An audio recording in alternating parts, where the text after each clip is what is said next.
Sabr, some people seem to believe that sabr means doing nothing. For example, a person is in an abusive situation. Sister, have sabr.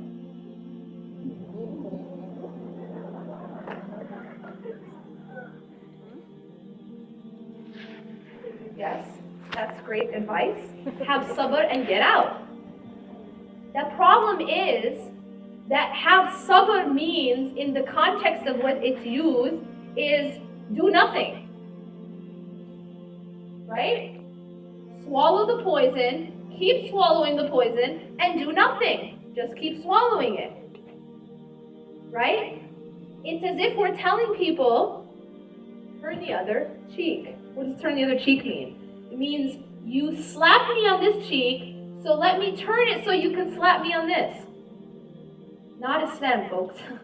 That's not an Islamic concept. That is not an Islamic response to oppression. That's a different kind of religion. All right? Islam is not about turn the other cheek. Islam is not a passive religion. Islam is not a religion that says, hey, let me lie down to make it easier for you to walk on top of me, walk on all over me. That is not an Islamic concept, and it has come from culture, tradition, other faiths. But what does Islam say about oppression? I'll tell you what Islam says about oppression. The Prophet ﷺ says, if you see something wrong, what are you supposed to do? Try to change it. You see that? He doesn't say if you see something wrong, turn the other cheek. He doesn't say if you see something wrong, be passive.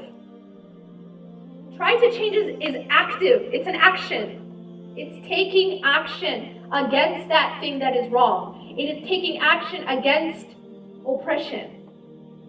All right? It's an action. So he says, try to change it with your hand. And if you cannot, then try to change it with your tongue. Speak out against it. And if you cannot, then at the very least, hate it in your heart, and that is the weakest of Iman. Whoa, what has the Prophet ﷺ just done? He has linked two things.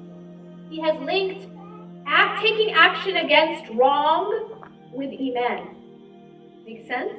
He has made taking action against oppression, against wrong, as part of Iman.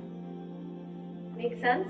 So he said that if we don't at least, even if our hands are tied and our tongues are tied, the least that we should do is hate the oppression. Because if we come to a point where even the wrongdoing doesn't bother us inside anymore, then that's an indication of a dead heart.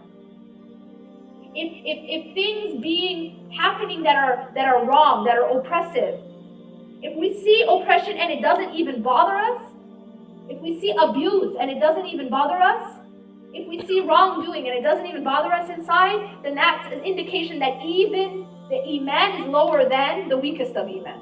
It means it's a problem with the heart, a problem with Iman.